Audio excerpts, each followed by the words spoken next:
Very good evening to all of you. Vandana madam ने बुला लिया है। बहुत अच्छा लगा, बहुत दिनों के बाद मैडम के दर्शन हुए। Hello ma'am, very good evening. Thank you sir. Welcome. चलिए आज इस सेशन को हम Recording शुरू in करते हैं। progress. जैसे कि एक छोटा सा वीडियो मैंने भेजा था कि आज हम इस सेशन में किस इंग्रेडिएंट के ऊपर या फिर किस डिसीज के ऊपर बात करने वाले हैं। तो आज हम बात करेंगे एक ऐसे डिसीज डिसऑर्डर या इसे क्या नाम देंगे, एक ऐसे चीज के ऊपर जो 21st सेंचुरी रहने के बावजूद भी खुलकर हम बात नहीं कर पाते। और देखिए पिछले 15-20 साल में इनहेरिटेड जो डिसीज है उनका काउंट ज्यादा हुआ है। क्या आपने कभी ये गौर किया है? जो पिछली जनरेशन थी उस जनरेशन का अगले जनरेशन में ट्रांसफरेंस हुआ है, किसी न किसी डिसीज, किसी न किसी डिसऑर्डर का। ये जो काउंट है पहले कम था, अभी बहुत ज्यादा हुआ है। जैसे कि हम सभी लोगों को पता है कि हमारी जो लाइफ है, हमारा जो लाइफस्टाइल है, वो किस तरीके से काम करता है। हमारे खाने पीने का तरीका क्या है, बहुत सी चीजें हैं जिसके ऊपर हमने डिस्कस किया, हम सभी लोग जानते भी हैं। अगर हमारा शरीर ठीक तरीके से नहीं बना, ठीक तरीके से नहीं रहा, या फिर हमने इसकी निगरानी ठीक तरीके से नहीं ली, तो क्या हमारी आने वाली जनरेशन ठीक तरीके से हो पाएगी? बेशक, being student of science, being researcher, मुझे ये मालूम है कि आने वाला दौर जेनेटिक लेवल का है, क्योंकि genetic engineering and molecular genetics ये मेरे सब्जेक्ट्स हैं जो मैं पढ़ाता हूँ, अलॉन्ग विथ फार्मास्यूटिकल बायोटेक्नोलॉजी। आने वाला दौर डेफिनेटली जेनेटिक इंजीनियरिंग का है, मॉलिक्यूलर जेनेटिक्स का है, जहां पे हम अगर किसी पर्टिकुलर जीन रिलेटेड इश्यूज हैं तो उसे हम सॉर्ट कर सकते हैं। और ये फिंगर क्रॉस्ड, ये बहुत आगे की बात है। बट डेफिनेटली साइंस ने तरक्की तो जिस तरीके से हुई है और जिस तरीके से हो रही है, तो हम ये अनुमान लगा सकते हैं कि आने वाले ड्यूरेशन के अंदर हम जेनेटिक डिसऑर्डर्स के ऊपर भी अच्छा खासा मेडिकल लाइसेंस ला सकते हैं, in terms of allopathic industry only. तो ये बहुत अच्छी बात है। अगर मैं ये कहूं कि वो दौर आने से पहले अगर हमने हमारे शरीर को स्वस्थ रखा और हमारी जो आने वाली नेक्स्ट जनरेशन है उनको भी हमने अगर प्रोटेक्ट करके रखा, तो कैसा रहेगा? Definitely that will be a great thing, correct? तो आज इसी अवसर को एक अलग माध्यम से हम देखने जा रहे हैं, जहां पे हम मेल सेक्सुअल अपलिफ्टमेंट के बारे में बात करेंगे, या फिर इसे अगर सेकेंडरी लैंग्वेज में बात करना चाहे तो हम टेस्टोस्टेरोन अपलिफ्टमेंट की बात करेंगे, टेस्टोस्टेरोन बूस्टर की बात करेंगे। और अगर इसे फॉर्मलाइज्ड तरीके से बात करना चाहे तो हम बात करेंगे हमारे हड्डियां और हमारे मसल्स, इन दोनों को इकट्ठा अगर जोड़ के क्रिटिकल प्रॉब्लम्स बहुत लोगों में देखने मिल रहा है। मस्कुलर फाइब्रोसिस भी देखने मिल रहा है, मस्कुलर डिस्ट्रॉफी भी देखने मिल रही है। मतलब अगर मैं मेरे बाइसेप्स को थोड़ा सा, तो बहुत ज्यादा मसल्स के अंदर स्ट्रेंथ नहीं रही है। अगर मसल के अंदर स्ट्रेंथ नहीं है तो उसे मस्कुलर फाइब्रोसिस भी कहते हैं, अगर कहीं थोड़ी सी गठियां वगैरह अगर हमें दिखाई देती है। और बहुत ज्यादा पूरा पूरा मसल अगर लचीला बन चुका है, इलास्टिसिटी ज्यादा बढ़ चुकी है, तो उसे हम फाइब्रोसिस कहते हैं, सॉरी डिस्ट्रॉफी कहते हैं, मस्कुलर डिस्ट्रॉफी कहते हैं। अगर मसल्स वीक हैं, बहुत ज्यादा लचीले बन चुके हैं, तो क्या यह संभव है कि वो मसल्स, वो मांसपेशियां हमारे हड्डियों को जकड़ के रखने में कामयाब रहेंगी? बिल्कुल नहीं। तो अर्थराइटिकल की भी अगर बात करें या बोन्स एंड मसल्स के रिलेशन की बात करें, इन तमाम चीजों को सेंट्रलाइज्ड तरीके से अगर देखेंगे तो वो होता है टेस्टोस्टेरोन की अवेलेबिलिटी इन आवर बॉडी। चाहे मेल्स की बात करें, फीमेल्स की बात करें, जितने तरीकों के ऊपर अभी हमने बात की है। और मेल की अगर हम बात करेंगे, पुरुषों की बात करेंगे, तो पूरे बॉडी को गवर्न करने के लिए एक ही तो हार्मोन है, जो आपकी बॉडी लैंग्वेज को शो करता है, जो आपके एटीट्यूड को शो करता है, जो आपके फोकस को शो करता है, जो आपके मेलनेस को शो करता है। तो मेल्स के लिए आज का सेशन बहुत इंपॉर्टेंट है। जैसे हम हर बार एक साइंटिफिक तरीके से इंफॉर्मेशन लेने का और देने का प्रयास करते हैं, आज भी उसी तरीके से हम ये प्रोसेस को भी फुलफिल करेंगे। कुछ तथ्य इस बारे में मैं आपको बताना चाहूंगा मेरे प्रेजेंटेशन के दौरान। तो मैं मेरी स्लाइड शेयर करता हूं, just a moment.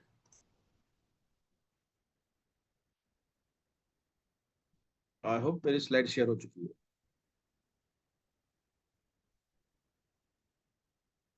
Hopefully yes. तो आज हम बात करने वाले हैं sexual health issues in Indian male. पूरे ग्लोब की बात करें तो वो भी इसी तरीके से वर्क होगा। जब हम ये प्रोडक्ट की रिसर्च कर रहे थे तो सबसे पहला जो इशू हमें दिखाई दिया, महाराष्ट्र की बात करें, साउथ जोन की बात करें, नॉर्थ जोन की बात करें, तो मेल सेक्सुअल डिसेबिलिटीज, और उसके अंदर भी अगर हम देखेंगे तो इरेक्टाइल डिसफंक्शन, ये बहुत बड़ा सेगमेंट है। और जैसे जैसे प्रेजेंटेशन आगे जाएगा ना, वैसे वैसे आपको चीजें भी समझ में आएगी। तो 2023 के अंदर भी एक रिसर्च किया गया था, तो ये पाया गया कि ऑलमोस्ट एग्जैक्ट परसेंटेज नहीं है, बट 90% करेक्ट ये आंकड़ा मैं आपको बताने जा रहा हूँ। 81% मेल्स, 81%, 81% पुरुषों के अंदर किसी ना किसी तरीके की सेक्सुअल डिसेबिलिटी होती है या फिर है। जो 2023 का रिसर्च किया गया था, सर्वे किया गया था पैन इंडिया। और मैं मेरी बात नहीं कर रहा हूँ, एनसीबीआई की बात कर रहा हूँ। जो बायोटेक्नोलॉजी इंस्टीट्यूशंस हैं उनको गवर्न करने का काम करती है एनसीबीआई। आप भी सर्च कर सकते हैं एनसीबीआई पोर्टल या फिर पबमेड, जहां पे ये पूरा डेटा लॉकडाउन किया जाता है। तो 81% मेंस के अंदर, पुरुषों के अंदर किसी ना किसी तरीके की सेक्सुअल डिसेबल्ड कंडीशन पाई गई है। इसके n नंबर ऑफ रीजंस है, n नंबर ऑफ रीजंस है। बट अगर 81% की बात करें तो उसके अंदर 50% मेल्स जिनकी एज 40 से कम है, 40 से कम है, जिसे हम अडल्ट कहते हैं, 40 से कम है, उनके अंदर बहुत ज्यादा तौर पे दिखाई दे रही है। 45 के बाद, आज की अगर हम बात करें तो 40 प्लस अगर हम देखेंगे तो इरेक्टाइल डिस्फंक्शन हो सकता है या प्रीजैकुलेशन, ये वाली समस्या हो सकती है। बट 40 से पहले, जैसे हम युवा कहते हैं, उनके अंदर भी बहुत बड़ा मेजर इश्यू देखा जा रहा है। और एक चीज मैं बताना चाहता हूँ कि जून मंथ जो होता है ना, जून, ये पूरे साल का मेंस मंथ के नाम से जाना जाता है। ये पूरा महीना पुरुषों के हेल्थ को डिनोट किया गया है, डिवोट भी किया गया है साइंस के द्वारा। पूरे पूरे ग्लोब की मैं बात कर रहा हूँ। तो इसीलिए इस महीने के सेंट्रलाइज्ड कंडीशन में हमने चुना कि आज हम पुरुषों के लिए, स्पेशली फॉर मेंस, आज हम कुछ बात करेंगे। अब तक जितने प्रेजेंटेशन हमने देखे हैं हिबारिस मोर पावर के ही है, और आज जो प्रेजेंटेशन देखने जा रहे हैं वो भी हिबारिस मोर पावर का ही है।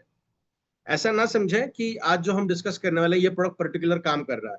ये प्रोडक्ट अब तक जितने प्रेजेंटेशन हुए हैं यूट्यूब पे, जितने आपको वीडियोस दिखाई देते हैं, तमाम चीजों के अंदर यही प्रोडक्ट काम करता है। बट हम थोड़ा सा ज्यादा टेक्निकल और इन डेप्थ बात करने जाते हैं जब हम पर्टिकुलर एक डिसीज डिसऑर्डर या इंग्रेडिएंट के बारे में जानकारी लेने का प्रयास करते हैं। तो आज हम बात कर रहे हैं sexual health in Indian mains, because ये मंथ पुरुषों को डिवोट किया गया है साइंस के द्वारा। तो चलिए इस प्रेजेंटेशन को शुरू करते हैं हम। देखिए, हाँ, इसके बारे में बात कर रहा था कि ये जून मंथ मेल्स को डिनोट किया जाता है। Get health, get healthy, feel great. Definitely with the help of e biotorium hibaris more power, you will get your health and you will definitely feel great. आप इतना अच्छा पहले कब महसूस करते थे शायद याद भी नहीं है, उतना अच्छा महसूस करने शुरू हो जाएगा जब आप इस प्रोडक्ट को रेगुलर बेसिस पे ले रहे हो। तो चलिए, जितने भी मेल्स आज इस प्रेजेंटेशन को सुन रहे हैं, आप सभी लोगों को जून मंथ की बहुत सारी और ढेर सारी शुभकामनाएं। ना सिर्फ मेल्स की बात मैं कर रहा हूँ या आज इस मंथ की बात कर रहा हूँ, थोड़ा सा अगर हम देखेंगे ना, फीमेल्स को गायनेकोलॉजिस्ट हॉस्पिटल्स हैं, गायनेकोलॉजिकल इक्विपमेंट्स हैं, गायनेकोलॉजिस्ट मतलब डॉक्टर्स भी हैं, हॉस्पिटल्स भी हैं। But what about males? क्या अभी आपने सुना है? अभी ये 2-4 साल में हमें सुनाई दे रहा है, बट उसके पहले या फिर आज भी उतनी ज्यादा तादाद में हमें सुनाई नहीं देता कि कोई शेयर नहीं करता कि यार मुझे पर्टिकुलर सेक्सुअल डिसेबिलिटी है या स्पर्म काउंट की समस्या है। बहुत कपल आपने ऐसे देखे होंगे जिनके शादी को काफी अच्छा समय हुआ है बट प्रेगनेंसी डिटेक्ट नहीं हुई है। तो इसके अंदर 50-50 चांसेस हैं। 50% फीमेल्स भी रिस्पॉन्सिबल है, 50% मेल भी रिस्पॉन्सिबल है। बट आमतौर पे देखा क्या जाता है, फीमेल्स को गायनेकोलॉजिस्ट की तरफ दिखाया जाता है, चेकिंग की जाती है, बट जो 50% कॉन्ट्रीब्यूटिंग फैक्टर मेल्स हैं उनका क्या? हम तो बात करने में भी शर्माते हैं। कितने भी नजदीक के अगर फ्रेंड्स हो, उनके अंदर भी हम शो करने में घबराते हैं because of the male ego. But ये सिर्फ हमारी अकेले की रिस्पॉन्सिबिलिटी नहीं है।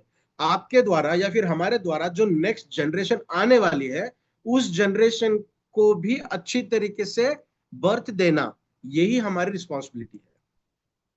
क्या हमें यह नहीं लगता? बिल्कुल इस बारे में हमें सोचना चाहिए कि जो नई जनरेशन हमारे वजह से आने वाली है वो कितनी अच्छी होगी।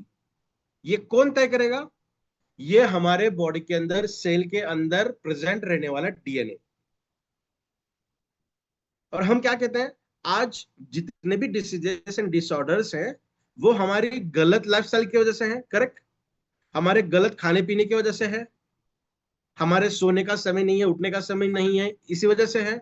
ओवरऑल अगर हम देखेंगे तो हमारी लाइफस्टाइल अगर अच्छी बन जाए तो डेफिनेटली हमारी जनरेशन जो आने वाली है वो अच्छी बनेगी।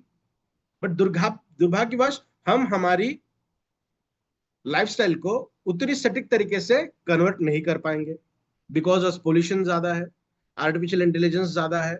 मतलब रेज, जैसे वाईफाई है, मोबाइल इंटरनेट है, तो वो बहुत ज्यादा मात्रा में है, तो हम चाह कर भी उससे कन्वर्ट नहीं कर सकते।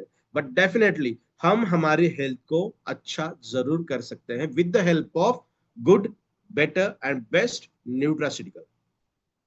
जो हमारे खाने से नहीं मिल रहा है उसे ही हमें खाना है with the help of e biotorium hibarez more power. तो एक ऐसा प्रोडक्ट जो आपके शरीर को बहुत बेहतरीन तरीके के ऑलमोस्ट न्यूट्रिशन देने का प्रयास करता है। क्योंकि ये प्रोडक्ट नेचुरल इंग्रेडिएंट से बना हुआ है, तो आपके शरीर को जितनी जरूरत है उतना ही आपके शरीर को दिया जाएगा, रिमेनिंग बॉडी के बाहर निकाल दिया जाएगा। This is the beauty of herbal, Ayurvedic and natural ingredients, जिसपे किसी भी तरीके के कोई आर्टिफिशियल इंग्रेडिएंट्स को इस्तेमाल नहीं किया गया। तो पूरे समाज का उत्तरदायित्व हमारा ही है, बिकॉज समाज हमसे ही बढ़ता है, हमसे ही बनता है। हम सिर्फ सेक्सुअल अपलिफ्टमेंट की बात नहीं कर रहे हैं, हम ओवरऑल इन जनरल हेल्थ की बात कर रहे हैं। तो पूरे, और यहाँ पे ये पिक्चर दिखाने का प्रयास वही था, बूढ़ों से लेके घर के ग्रैंड पेरेंट्स से लेके चिल्ड्रंस तक सभी लोगों की हेल्थ उतनी ही इंपॉर्टेंट है। और हेल्थ को अगर मेंटेन करना है तो हमें न्यूट्रिशन के ऊपर ही निर्भर रहना पड़ेगा, बिकॉज हमारे खाने पीने में वो सारी चीजें हमें नहीं मिलती। अगर हम मान के चले 50% मिलती हैं, तो व्हाट अबाउट रिमेनिंग 50%? तो उसे ओवरकम करने के लिए हमें हिबारेज मोर पावर इस प्रोडक्ट को यूज करना पड़ेगा। और आशा करता हूं आप में से बहुत लोग उसे इस्तेमाल भी करते होंगे और कुछ रिजल्ट्स आप भी महसूस कर रहे होंगे। जहां हम बात करेंगे इंडिया की, जहां क्रिकेट एक धर्म है और बॉलीवुड की एक एक झलक हमें लगती है कि हमारा जीवन इस तरीके से होना चाहिए। देखिए, थोड़ा सा गौर करिए, जब हम किसी फंक्शन इवेंट की बात करते हैं तो हम खुद को ग्रूम करने के लिए कितना समय देते हैं? क्या उससे आधा समय हम हमारे न्यूट्रिशन के ऊपर, हमारी हेल्थ के ऊपर देते हैं? बिल्कुल नहीं। बहुत कम ऐसे लोग होंगे जो रेगुलर बेसिस पे एक्सरसाइज करते हो, रेगुलर बेसिस पे वॉकिंग करते हैं, रेगुलर बेसिस पे मेडिटेशन करते हैं, रेगुलर बेसिस पे योगा करते हैं। बहुत कम है। तो हम ऐसे कंट्री से बिलोंग करते हैं जहां पे मटेरियलिस्टिक चीजों को हम बहुत ज्यादा इंपॉर्टेंस देते हैं, मटेरियलिस्टिक चीजों को। तो हिबारिस मोर पावर एक ऐसा प्रोडक्ट और ई बायोटेरियम एक ऐसा प्लेटफॉर्म है जहां पे हम इस पूरे व्यू को चेंज कर सकते हैं। तो ऐसे कंट्री की हम बात कर रहे हैं जहां पे ये सब चीजें हैं ही, बट उसी कंट्री में हम सेक्सुअल लाइफ के बारे में, सेक्सुअल हेल्थ के बारे में उतने असरदार तरीके से, उतना ओपन माइंडेडली बात नहीं करते हैं।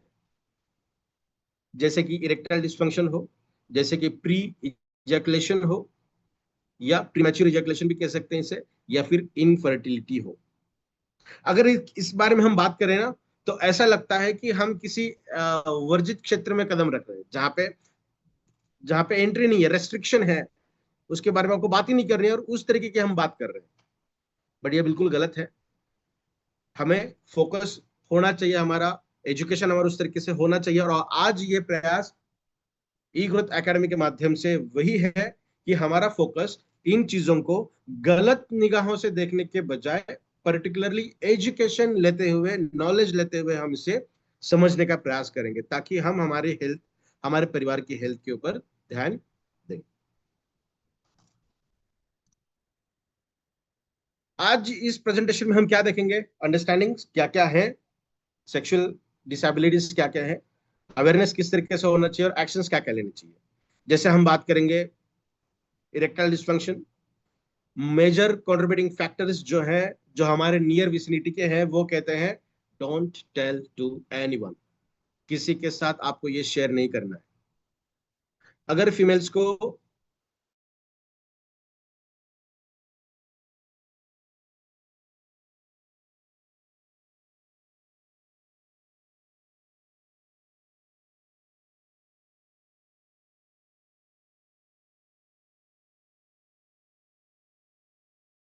अफेक्ट करती हैं हमारी सेक्सुअल एबिलिटीज के ऊपर, तो ये बहुत बड़ा एक हैरेसमेंट किया जाता है। अगर मैं मेंटल हेल्थ की बात करूं कि ये दिक्कत हमें हो रही है, बट हमें किसी को बताना नहीं है, चाहे कोई हमें ये कह रहा है कि बताना नहीं है, या फिर हम खुद से ही किसी के साथ ये शेयर नहीं कर रहे हैं, तो इसीलिए बहुत सारी दिक्कतों का सामना हमें करना पड़ता है।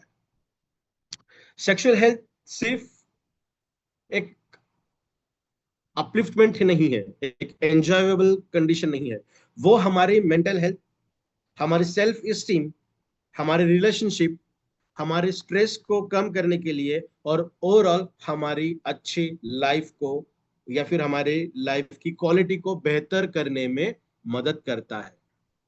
सेक्सुअल हेल्थ मींस टेस्टोस्टेरोन की सही मात्रा, टेस्टोस्टेरोन की सही मात्रा, यह बहुत जरूरी है। बट हम अगर देखेंगे सेक्सुअल अपलिफ्टमेंट के बारे में, अगर हम बात करेंगे तो थोड़ा सा गलत लगता है।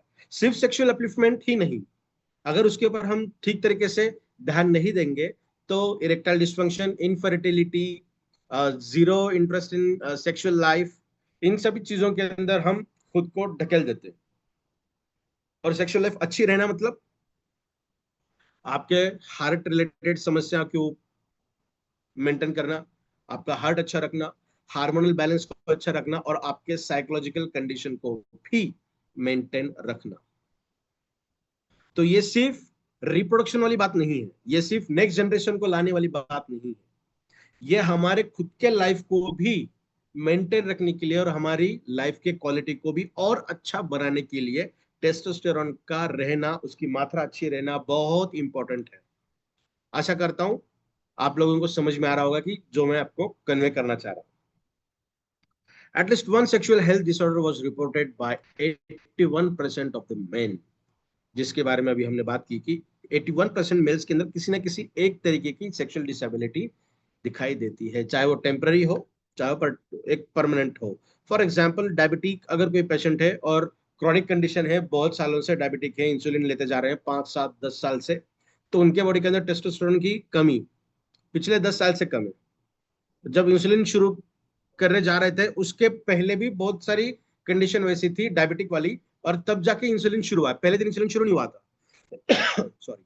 तो वो बहुत बड़ा एक स्टैग्नेंट पीरियड था, जहां पे बॉडी के अंदर ऐसे कुछ चेंजेस होने लगे, हो चुके हैं, जो टेस्टोस्टेरोन को बनाने में कम है, या टेस्टोस्टेरोन के लेवल को मेंटेन नहीं कर पाते।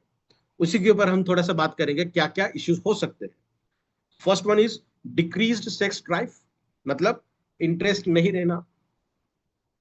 कुछ रीजंस हो सकते हैं, किसी न किसी तरीके के क्रॉनिक डिसीज से आप जूझ रहे हैं। क्रॉनिक डिसीज मतलब 5 7 साल से ज्यादा अगर पर्टिकुलर एक डिसीज से हम परेशान है तो उसे क्रॉनिक कहा जाता है, जिसके लिए हम वैरायटी ऑफ मेडिकेशन का इस्तेमाल करते हैं सुबह शाम।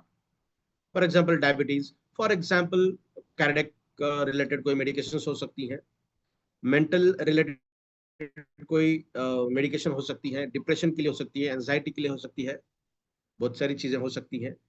क्रॉनिक डिसीज, या फिर बहुत लंबे समय से किसी न किसी particular medical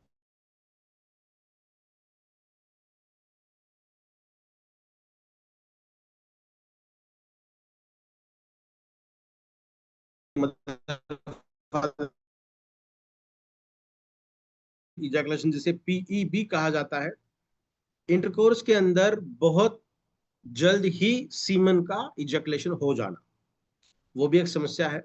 next one, prostate enlargement with urinary symptoms. Prostate related कोई प्रॉब्लम है या फिर यूरिनरी ट्रैक इन्फेक्शंस हो सकती हैं, या फिर टेस्टिकुलर इन्फेक्शन हो सकती हैं, या फिर किडनी रिलेटेड भी इश्यूज हो सकते हैं। तमाम ये चीजें भी कंट्रीब्यूटिंग फैक्टर हो सकती हैं फॉर द सेक्सुअल डिसेबिलिटीज। कहने का तात्पर्य यह है कि अगर हम में से किसी को किडनी रिलेटेड कोई प्रॉब्लम है, स्टोन रिलेटेड प्रॉब्लम है, या फिर प्रोस्टेट एनलार्जमेंट या फिर प्रोस्टेट ग्लैंड रिलेटेड कोई प्रॉब्लम है, तो हमें हिबारिस मोरपार का सेवन रेगुलर बेसिस पे करना होगा। वॉकिंग अनिवार्य है, पानी का सेवन भी ज्यादा करना चाहिए, धूप के अंदर भी ज्यादा घूमना चाहिए। तो ये चीजें हमें करना जरूरी है। नेक्स्ट वन, ईडी मतलब erectile dysfunction. Around 70% male, around कह रहा हूं मैं, लगभग, कंफर्म नहीं है, लगभग 70% मेल्स के अंदर इरेक्टाइल डिसफंक्शन की समस्या दिखाई देती है। इरेक्टाइल डिसफंक्शन का मतलब क्या?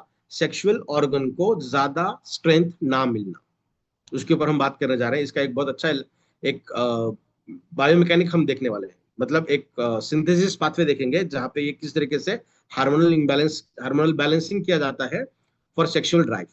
ठीक है, तो यहाँ पे भी बहुत सारी दिक्कतें हो सकती है। Major contributing factor is diabetes and followed by cardiovascular diseases. मतलब सबसे पहले शुगर पेशेंट, डायबिटिक पेशेंट, और उनके बाद अगर कोई पेशेंट आते हैं तो वह है ब्लड प्रेशर वाले या फिर हार्ट रिलेटेड समस्या जिनको है, जो भी एक क्रॉनिक कंडीशन है, बहुत लंबे समय से अगर है, तो उनके अंदर ये दिक्कत दिखाई देती है। Next one, chronic फैटिक and tiredness. बहुत ज्यादा थका हुआ रहना और बहुत लंबे समय से रहना, पूरी नींद होने के बावजूद भी नींद आने लगना, छोटा मोटा काम करने के बाद बैठने की इच्छा होना, सोने की इच्छा होना, रेगुलर बेसिस पे कुछ ना कुछ खाने की इच्छा होना, तो ये फैटिक वाली कंडीशन होती है। तो ऐसे कंडीशन में 100% ऐसे लोगों को वर्कआउट, एक्सरसाइज, वॉकिंग, थोड़ी बहुत रनिंग 100% अनिवार्य है। 100% अनिवार्य है। मैं फिर से दोहरा रहा हूँ, जिन लोगों को टायर्डनेस ज्यादा आता है, बहुत ज्यादा थकान आती है, छोटा मोटा काम होने के बाद भी बहुत थकावट महसूस होती है, खाना खाने के बाद भी खाना खाने की इच्छा होती है, तो ऐसे कंडीशन में हमें एक्सरसाइज करना बहुत ज्यादा इंपॉर्टेंट है।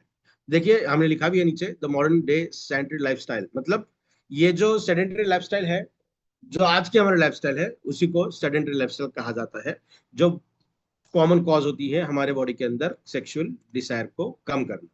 नेक्स्ट वन, मेल इनफर्टिलिटी, जिसके बारे में अभी हमने बात की। जितने भी इनफर्टिलिटी वाली केसेस दिखाई देती हैं, 50% contributing factor is female and remaining 50% contributing factor is male. Females को तो चेकअप किया जाता है, जिसके बारे में अभी हमने बात की, but what about males? Check नहीं किया जा सकता, बात भी नहीं की जा सकती, मेल ईगो हर्ट हो जाता है, कोई कुछ कहेगा, ये दिक्कत हमें दिखाई देती है।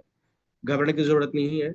ऑल दिस कंडीशन के लिए only one product is there. आपको किसी भी तरीके के रिसर्च करने की, स्टडी करने की जरूरत नहीं है। हमने एक बेहतरीन प्रोडक्ट आपके सामने लाया है जिसका नाम है ई बायोटोरियम हिबारेज मोर पावर, जो आपको इनफर्टिलिटी के अंदर भी बहुत शानदार रिजल्ट देता है। बहुत सारे टेस्टिमोनियल्स हमारे पास अवेलेबल है, जहां पे स्पर्म की क्वालिटी कम है, स्पर्म का थिकनेस कम है, मोटिलिटी कम है, तमाम चीजों के अंदर ये प्रोडक्ट बहुत बेहतरीन तरीके से काम करता है। Next one, the silent struggle. जैसे हम कह रहे थे ना कि 2023 के अंदर एक स्टडी की गई थी, जहां पे ये देखा गया कि 25 से 30% इंडियन मेल किसी न किसी तरीके के सेक्सुअल डिस्फंक्शन के अंदर कारगर सिद्ध हुई। ये आंकड़ा है जो लोग 40 से कम है।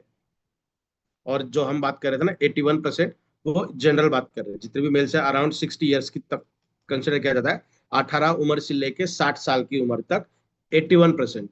और काउंट अगर करेंगे तो 40 से कम वाले 25 से 30% ऐसे हैं जिनके अंदर सेक्सुअल डिस्फंक्शन दिखाई देता है। 40 के बाद अगर हम देखेंगे तो वो काउंट बढ़ता है। घबराने की बात नहीं है, और बहुत बेहतरीन तरीके से यहाँ काम करेंगे। तो देखिए, मैं कहने जा रहा था आपको, ये वाला एक एग्जाम्पल हम आज बात करेंगे। सॉरी, देखिए, एक येल अर्जिनिन नाम का अमीनो एसिड है, शायद अगले स्लाइड के अंदर वो पिक्चर गलती से पुट ऑन की गई है। अर्जिनिन, यहाँ पे आप देख रहे हैं ना, एल ए आर जी, एक अमीनो एसिड है जो नॉन इसेंशियल अमीनो एसिड है। 20 अमीनो एसिड्स होती हैं। 20 अमीनो एसिड के दम पर ही हमारे शरीर के अंदर पूरे प्रोटीन्स बनते हैं। जैसे हम कहते हैं ना कि पिछले प्रेजेंटेशन के अंदर और उससे पहले प्रेजेंटेशन के अंदर भी हमने देखा था कि 10,000 से भी ज्यादा प्रोटीन्स बनते हैं हमारे शरीर के अंदर। तो जितने भी अलग अलग प्रोटीन बनते हैं ना, तो वो सिर्फ और सिर्फ 20 अमीनो एसिड के बदौलत ही बनते हैं। सॉरी, 20 अमीनो एसिड की डिफरेंट डिफरेंट स्ट्रक्चरल एबिलिटीज के अंदर। तो उसमें 8 अमीनो एसिड और 12 अमीनो एसिड, ये दो अलग कैटेगरी की जाती है। 8 अलग, 12 अलग। जो 8 है वो इसेंशियल है, मतलब वो हमारी शरीर, हमारी बॉडी नहीं बनाती, उसे खाने के द्वारा ही हमें लेना पड़ता है। और 12 ऐसे हैं जो नॉन इसेंशियल है। इसका मतलब हमारा शरीर वो बनाता है, हमारी बॉडी बनाती है, उसे बाहर से एज ए सप्लीमेंट खाने की जरूरत नहीं है। फिर भी आप चौंक जाओगे कि ये जो यल अर्जिनिन है, अर्जिनिन एक अमीनो एसिड है। यल मतलब लीवर रोटेटरी। उसका जो रोटेशन होता है, जो घूमता है जिस तरीके से, वो दो तरीके से होते हैं। एक होता है यल, एक होता है डी। एक होता है डेक्स्ट्रो रोटेशन, एक होता है लीवर रोटेशन। तो ये लीवर रोटेशन वाला है। और आमतौर पे 90% से भी ज्यादा जो अमीनो एसिड्स है वो लीवर रोटेटरी पाई जाती है ह्यूमंस के अंदर। तो ये यल अर्जिनिन एक अमीनो एसिड है। एक ऐसा अमीनो एसिड जो टेस्टोस्टेरोन को बूस्ट करने के लिए, बढ़ाने के लिए बहुत ज्यादा मात्रा में इस्तेमाल किया जाता है मार्केट में। एक कैप्सूल की कीमत आपके 4 या 5 दिन सुबह शाम, जो आधा आधा चम्मच आप प्रोडक्ट खा रहे हो ना, जिसके अंदर गोल्ड भी है, सिल्वर भी है, 6 पेटेंटेड इंग्रेडिएंट भी है, 4 से 5 दिन का सुबह शाम का डोज मिलाकर जितना पैसा नहीं होता, उससे ज्यादा पैसा एक कैप्सूल का लगता है, जो सिर्फ यल अर्जिनिन का है। और अगर मैं ये कहूं कि यल अर्जिनिन हमारे प्रोडक्ट के अंदर एक इंग्रेडिएंट का बाय प्रोडक्ट है, हमने अर्जिनिन डाला नहीं है, हमने एक ऐसा इंग्रेडिएंट डाला जो इंग्रेडिएंट हमारे शरीर के अंदर जाने के बाद यल अर्जिनिन की जो सिंथेसिस होती है शरीर के अंदर, उस सिंथेसिस को बढ़ाने का काम करेगा। आप देखिए, आप इसका पैसा कितना दोगे? आप डबल कर दे सागर सर को बताकर कि जो एक कैप्सूल है वो हमारे 5 दिन के डोज से भी ज्यादा कीमत है। और वो इंग्रेडिएंट, वो जो एलिमेंट है, वो जो अमीनो एसिड है, वो हमने डाला भी नहीं है जानबूझकर, वो एक इंग्रेडिएंट का बाय प्रोडक्ट है जो हमारे शरीर के अंदर अर्जिनिन की मात्रा को बढ़ाता है नेचुरल तरीके से। अभी देखिए, समझने का प्रयास करिएगा। सिर्फ 2 से 3 मिनट लेंगे हम इस केमिकल सिंथेसिस को समझने के लिए। ये हमारा ब्रेन है। ऐसा कहा जाता है कि मेल्स के अंदर, पुरुषों के अंदर sexual upliftment, sexual desire brain के अंदर शुरू होती है with the help of testosterone. अब इस टेस्टोस्टेरोन को बनाया किस तरीके से जाता है? तो देखिए, एक्साइटमेंट लेवल अटेंड हो चुकी है। एक्साइटमेंट लेवल को अटेंड करने के लिए पोटेशियम लगता है, सोडियम लगता है और कैल्शियम लगता है, मैग्नीशियम भी लगता है। क्या क्या लगेगा? Magnesium, sodium, potassium and calcium. अगर मैं ये कहूं कि मेरे बॉडी के अंदर कैल्शियम डेफिशिएंसी है, तो क्या मैं ये कह सकता हूं कि मेरे बॉडी के अंदर टेस्टोस्टेरोन की कमतरता हो सकती है? Definitely yes. अगर मैं ये कहूं कि मेरे शरीर के अंदर पोटेशियम कम है, मैग्नीशियम कम है, तो क्या इनडायरेक्टली मैं ये कह रहा हूं कि मेरे बॉडी के अंदर टेस्टोस्टेरोन की मात्रा कम है? Definitely yes. तो हिबारिज मोर पावर आपके शरीर के अंदर तमाम ऐसे न्यूट्रिशन को देगा जो आपके शरीर के अंदर, आपको पता हो या ना हो, ऐसे अनगिनत सिंथेसिस के अंदर, प्रोटेक्टिव मेजर्स के अंदर काम करेगा। I hope you are getting this. तो यहाँ पे हम बात कर रहे हैं यल अर्जिनिन की। आई होप मेरा कर्सर आपको दिखाई दे रहा है, मैं जहां पे ये राउंड घुमा रहा हूं। तो यल अर्जिनिन आ रहा है। और नेक्स्ट थिंग जो सागर सर ने पूरी दुनिया को दिया है, दैट इज मैग्नेटिक थेरेपी, जो ऑक्सीजन लेवल को बढ़ाता है। टेस्टोस्टेरोन को बढ़ाने के लिए नाइट्रिक ऑक्साइड जरूरी है, जो यहाँ पे एनओ दिखाई दे रहा है आपको, एनओ जरूरी है। अर्जिनिन के साथ साथ as a by product, as a by product नहीं, सबस्ट्रेट, सबस्ट्रेट लगता है ऑक्सीजन। ऑक्सीजन एंड अर्जिनिन जब एक दूसरे के साथ मिलते हैं और एक एंजाइम आता है, दैट इज एनओएस, मतलब nitric oxide synthase. Nitric oxide को सिंथेसिस करने वाला, बनाने वाला हार्मोन आता है, और वो अर्जिनिन को ऑक्सीजन के साथ कंबाइन कर कर नाइट्रिक ऑक्साइड बनाता है, जिसे हम साइंटिफिक लैंग्वेज में एनओ कहते हैं। अब देखिए, हिबारिस मोर पावर के साथ साथ अगर मैग्नेटिक बेड हम यूज करेंगे तो कितना असरदार तरीके से हमें रिजल्ट मिल सकते हैं। ठीक है, तो नाइट्रिक ऑक्साइड बना। नाइट्रिक ऑक्साइड एक एंडोथेलियल सेल्स के अंदर जाता है हमारे बॉडी के अंदर, जो हमारी सेक्सुअल ऑर्गन की सेल है, पेनाइल की एक सेल है, जिसके अंदर देखिए आप जीटीपी आ रहा है, यहाँ पे ये कन्वर्जन पूरा कन्वर्जन हो रहा है। आप इतना ध्यान रखिए, ये एक प्रोटीन बन रहा है जहाँ पे कैल्शियम भी काम है। एक प्रोटीन है और एक कैल्शियम है जो काम करेंगे इरेक्शन का। इरेक्शन का मतलब सेक्सुअल ऑर्गन को हार्डनेस दे रहा है, स्ट्रेंथ दे रहा है, और ये स्ट्रेंथ सिर्फ और सिर्फ ब्लड सर्कुलेशन के द्वारा ही दी जाती है। ऑक्सीजन ज्यादा लग रहा है, ये लार्जिनिन नाम का अमीनो एसिड लग रहा है, साथ में मैग्नीशियम लग रहा है, कैल्शियम लग रहा है, पोटेशियम लग रहा है, सोडियम भी लग रहा है। और इन तमाम चीजें जब बहुत अच्छी तरीके से होती हैं तो हमारे सेक्सुअल ऑर्गन को स्ट्रेंथ दिया जाता है नेचुरल तरीके से। और क्या होगा, हार्ट बीट क्यों बढ़ेगी, हमारी टेम्परेचर क्यों बढ़ेगा, सांस क्यों फूलेगी? बिकॉज हार्ट का या फिर वाइटल ऑर्गन का थोड़ा सा ब्लड सर्कुलेशन कम करके सेक्सुअल ऑर्गन को स्ट्रेंथ ज्यादा दी जाती है, वहां पे ब्लड का सर्कुलेशन ज्यादा दिया जाता है, इसीलिए धड़कनें बढ़ती हैं, इसीलिए पंपिंग रेट बढ़ता है, इसीलिए बॉडी का टेम्परेचर बढ़ता है, इसीलिए पसीना भी आता है, इसीलिए एसिडिक कंडीशन भी बढ़ती है। क्यों हो रहा है? क्योंकि वाइटल ऑर्गन्स, इंपॉर्टेंट ऑर्गन का जो ब्लड फ्लो है थोड़ा सा कम करके कुछ समय के लिए सेक्सुअल ऑर्गन को दिया जाता है। क्या बोला मैंने? कुछ समय के लिए। ध्यान रखिएगा, ये आने वाले स्लाइड के अंदर हम इसके ऊपर बात करने वाले हैं। ये चीज हो गई। अभी क्या होगा, जैसे ये पीडीई, आगे हम बात करेंगे पीडीई के ऊपर, ये पीडीई 5 है। ये पीडीई 5 यहां आके साइक्लिक जीएमपी को इनहिबिट कर रहा है। क्या कर रहा है? इनहिबिट मतलब खत्म कर रहा है, उसको आगे फंक्शन नहीं करने दे रहा है। जब तक ये पीडीई इनहिबिट करता रहेगा तब तक इरेक्शन मिलता रहेगा। जब ये पीडीई एक्टिवेट हो जाएगा तब इरेक्शन खत्म हो जाएगा। क्या होगा? इरेक्टाइल डिसफंक्शन, मतलब सेक्सुअल ऑर्गन की स्ट्रेंथ कम हो जाना। नेचुरली ये कम समय का है, समझ रहे हैं आप? तो ये एक है हमारे बॉडी का नेचुरल सिस्टम। अभी देखते हैं क्या होगा। उसे समझने के लिए बहुत अच्छी तरीके से हमने याद दिया है, ये एक उसी का प्रेजेंटेशन है, अलग तरीके का। सेक्सुअल स्टिमुलेशन ब्रेन के द्वारा हो गया। किस तरीके से? नाइट्रोजेनिक नर्व, एक नर्व है जो स्टिमुलेट करने का काम करेगी। क्या करेगी? नाइट्रिक ऑक्साइड, जिसके बारे में अभी हमने बात की थी, एंडोथेलियल सेल, जैसा हमने कहा था कि ये साइक्लिक जीएमपी को यहाँ पे बंद किया जा रहा है, पीडीई इनहिबिटर, पीडीई इनहिबिटर। और जब तक ये बंद रहेगा तब तक इरेक्शन देखने मिलेगा। समझ रहे हैं आप?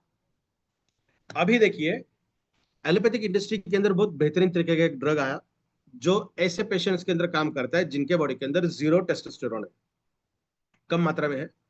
वो क्या है? उसका नाम है सिल्डेनाफिल सिट्रेट। थोड़ा सा मुझे इसे हाईलाइट करना था, दुर्भाग्यवश थोड़ा सा समय की कमतरता थी, इसलिए मैं इसे थोड़ा सा ग्रूमिंग नहीं कर पाया, बट मैं अच्छी तरीके से इसे समझाने का प्रयास करूंगा। तो ये सिल्डेनाफिल सिट्रेट, ये एक ड्रग है, एलोपैथिक इंडस्ट्री का बेहतरीन ड्रग जो एलेन तावर के टाइम पे काम करता है। ये हमारे बॉडी के अंदर जैसे ही जाएगा वो डायरेक्टली काम करेगा पीडीई एज इनहिबिटर। पीडी का मतलब क्या है? फॉस्फोडाइस्टरेज 5। तो ये पीडीई 5 को इनहिबिट करके रखेगा। इनहिबिट का मतलब क्या है? उसे बंद करके रखेगा, स्विच ऑफ करके रखेगा। जब तक स्विच ऑफ रहेगा तब तक क्या होगा? इरेक्शन रहेगा, सेक्सुअल ऑर्गन में स्ट्रेंथ रहेगी। सिल्डेनाफिल क्या करेगा? जैसे इसे हम कंज्यूम करते हैं 10 से 15 मिनट के बाद ये पीडीई को लंबे समय तक बंद करके रखेगा। कितने समय तक? लंबे समय तक। ये तो अच्छी बात है, सेक्सुअल अपलिफ्टमेंट तो बहुत अच्छी तरीके से हो गई। बट अभी हमने क्या देखा था पिछले स्लाइड में? जब भी सेक्सुअल ऑर्गन के अंदर स्ट्रेंथ बढ़ेगी, स्ट्रेंथ क्यों बढ़ेगी? क्योंकि वहां पर वाइटल ऑर्गन का ब्लड फ्लो कम करके इधर ट्रांसफर किया गया, और वो कितना था? नेचुरली कम समय था। बट सिल्डेनाफिल सिट्रेट हमारे बॉडी के अंदर टेस्टोस्टेरोन की लेवल को इतना बढ़ाएगा। क्यों बढ़ाएगा? क्योंकि टेस्टोस्टेरोन को कम करने के लिए ये पीडीई एक्टिवेट कंडीशन में होना चाहिए। अगर ये इनएक्टिव कंडीशन में रहा तो टेस्टोस्टेरोन की लेवल तो मेंटेन रही, ब्रेन को पता ही नहीं चल रहा है कि इसे कम करना है। ब्रेन कब कम करेगा? जब वो नर्व को पता चलेगा कि यार ये पीडीई एक्टिवेट कंडीशन में है, अभी से मुझे इसे बंद करना है, बट वो स्विच ऑफ कंडीशन में है, ऑन ही नहीं है, तो ब्रेन को क्या लगेगा? अभी और स्ट्रेंथ जरूरी है। तो जितना देर स्ट्रेंथ रहेगी उतना देर हार्ट को दिक्कत होगी, उतनी देर बीट ज्यादा बनेगी, उतनी देर ब्लड फ्लो वाइटल ऑर्गन का कम होगा, जितने भी इंपॉर्टेंट ऑर्गेनल्स हमारे शरीर के अंदर है, तो उसमें दिक्कत आने के चांसेस ज्यादा है। खास तौर पे ऐसे मरीज जो हाइपर डायबिटिक है या फिर जो डायबिटिक है और कार्डियोवास्कुलर डिसीज से परेशान है, मतलब हार्ट रिलेटेड समस्या से परेशान है, चाहे वो ब्लड प्रेशर हो सकता है या कोई और चीज हो सकती है। ऐसे कंडीशन में अगर सिल्डेनाफिल सिट्रेट ये ड्रग हमारे शरीर के अंदर अगर जाए, तो वो भी नॉर्मल इसी तरीके से काम करेगी, पीडीई को बंद करके रखेगी और स्ट्रेंथ ज्यादा देगी, जो हमारे हार्ट पंपिंग कैपेसिटी को भी क्रॉस डिस्टर्ब कर सकता है। और आप देख सकते हैं, गूगल कर सकते हैं, जितने भी ज्यादा बार सिल्डेनाफिल सिट्रेट का यूटिलाइज किया गया उनमें कार्डियक अरेस्ट, हार्ट अटैक के चांसेस सबसे ज्यादा दिखाई दिए, सबसे ज्यादा दिखाई दिए हैं। तो सिल्डेनाफिल सिट्रेट का इस्तेमाल करना गलत है। और इसके क्या, ये तो मैंने एक केमिकल पाथवे जो था उसके ऊपर आपको बात बताई। डायरेक्ट इसके क्या क्या हमें दिक्कत दिखाई सकती है? सबसे पहले हमें दिखाई देगा ब्लैडर पेन, मतलब जहां पे यूरिन का स्टोरेज किया जाता है वहां पे ज्यादा पेन दिखाई देगा हमें। Next one, acute kidney injury, kidney के अंदर ज्यादा दिक्कत देना, जहां पे यूरिन फिल्ट्रेशन होता है, फिल्ट्रेशन नहीं हो पा रहा है, फिल्ट्रेशन के दौरान वहां पे रीएब्जॉर्प्शन मैकेनिज्म भी होता है, जिसके ऊपर हमने एक बार बात की थी कि बॉडी के अंदर जो इंपॉर्टेंट मिनरल्स हैं, आयंस हैं, वो फिर से एक बार हमारी यूरिन से रीएब्जॉर्ब किया जाता है फिल्ट्रेशन के बाद, और रीअब्जॉर्ब करके बॉडी को फिर से दिया जाता है। ये नेचुरल प्रोसेस है, बिकॉज लॉ ऑफ कंजर्वेशन, ये कुदरत का नियम है, तो हमारे शरीर के अंदर भी वो नियम काम करता है। लॉ ऑफ कंजर्वेशन मतलब कम खर्चे में ज्यादा काम किया जाता है। अगर एक चीज बॉडी के अंदर मैं ले रहा हूं और बाहर फेंक रहा हूं, फिर से उसकी जरूरत अगर पड़ती है तो फिर से खाना पड़ेगा, तो बॉडी क्या करेगी? जिसकी जरूरत है वो अगर मुझे फिर से रीअब्जॉर्ब करने का मौका मिले तो रीअब्जॉर्ब कर लेगी, ताकि और बनाने की जरूरत ना पड़े और लेने की जरूरत ना पड़े। That is a law of conservation. तो वो भी दिक्कत हमें दिखाई देती है by the utilisation of sildenafil citrate. Next one, cardiac related problems, heart related समस्या बहुत तेजी से बढ़ सकती है। हेवी ब्लड फ्लो, और जैसा हमने कहा कि वाइटल ऑर्गन्स जो इंपॉर्टेंट महत्वपूर्ण अंग है, ऑर्गेनल्स है, उनको निग्लेक्ट किया जाता है हमारी ब्रेन के द्वारा, बिकॉज पूरा फोकस हमारी एक ही कंडीशन के ऊपर है, due to higher amount of testosterone. ठीक है, एलिवेटेड ब्लड प्रेशर जिसके ऊपर अभी हमने बात की। ठीक है, टेस्टोस्टेरोन सिर्फ पर्टिकुलर सेक्सुअल अपलिफ्टमेंट के लिए नहीं है। टेस्टोस्टेरोन अगर आप स्पोर्ट्समैन हैं, अगर आप वर्कआउट करते हैं, अगर आप एक्सरसाइज करते हैं, अगर आप रनिंग करते हैं, अगर आप वॉकिंग करते हैं, अगर आप हेवी फिजिकल वर्क करते हैं, तमाम चीजों के अंदर टेस्टोस्टेरोन की जरूरत हमें लगती है। रिसेंट अगर काउंट देखेंगे तो कैंसरस कंडीशन जितनी अग्रेसर है ना, कैंसर वाली कंडीशन जितनी अग्रेसर है इंडिया में, लगभग उतनी ही कंडीशन मेल्स सेक्सुअल डिसेबिलिटी की है इंडिया के अंदर। गूगल कर सकते हैं आप, जितनी कंसर्न कंडीशन कैंसर की है उतनी ही concern condition male sexual disabilities की है। आप समझने का प्रयास करिए ये कितना बड़ा आंकड़ा है। तो अभी हमने इतनी इंफॉर्मेशन ली कि ये इस तरीके से होता है पूरा। इसे ओवरकम करने के लिए एक ड्रग पाया गया है। अभी रिसेंटली सिल्डेनाफिल सिट्रेट के डेरिवेटिव्स दिखाई देते हैं जो कम इरेक्शन, मतलब कम तरीके के साइड इफेक्ट देते हुए इरेक्शन देने का प्रयास करते हैं। But again this is a drug and having different kinds of, इसके जो क्या कहेंगे हम साइड इफेक्ट्स हैं, डेफिनेटली हमें दिखाई देते हैं। तो अभी क्या करना चाहिए? बिल्कुल सिल्डेनाफिल सिट्रेट की तहत काम करेगा, इससे अच्छा काम करेगा, इससे अच्छा काम करेगा। आपके शरीर को सिल्डेनाफिल सिट्रेट के जितने ड्रॉबैक अभी हमने बताए हैं उससे 0.00001% भी साइड इफेक्ट नहीं मिलेंगे। ऐसा प्रोडक्ट आपके सामने है जिसका नाम है ई बायोटोरियम हिबारेज मोर पावर, जो आपके शरीर के अंदर डेफिनेटली टेस्टोस्टेरोन को बढ़ाएगा, एलिवेट करेगा। क्या खास बात है ऐसी? तो सबसे खास बात है इसके ingredients. First one is almond, जो बहुत बेहतरीन तरीके का इंग्रेडिएंट है। जैसे हमने कहा ना कि एक ऐसा इंग्रेडिएंट हमने इसके अंदर डाला है जो अर्जिनिन की बायोसिंथेसिस को बढ़ाता है, डायरेक्टली अर्जिनिन को भी आपके शरीर के अंदर देगा, दैट इज आलमंड। जो मैग्नीशियम को देगा, जिंक को आपके शरीर के अंदर देगा, कैल्शियम भी आपके बॉडी को देगा, साथ ही साथ अर्जिनिन को, जो अमीनो एसिड है, नॉन इसेंशियल रहने के बावजूद भी उसके बायोसिंथेसिस को बढ़ाएगा और डायरेक्टली अर्जिनिन सप्लाई भी करेगा, आलमंड। साथ ही साथ नेक्स्ट वन इज सफेद मूसली, ब्लैक मूसली। ये भी बहुत बेहतरीन तरीके से हमारे शरीर के अंदर टेस्टोस्टेरोन को बढ़ाने का काम करते हैं। Bioperine world's best bio availabilator and absorption करने का काम करता है, that is one kind of patented ingredient. गोखरू भी काम करेगा, इलायची भी करता है, सैबरी भी है, गोल्ड भस्म भी इसके अंदर यूज किया गया है, और one of the best ingredient is nothing but the Indian ginseng.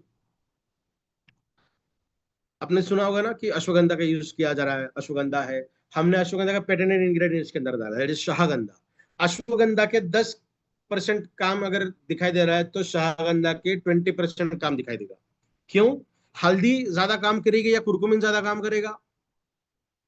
Definitely curcumin ज्यादा काम करेगा, करेक्ट।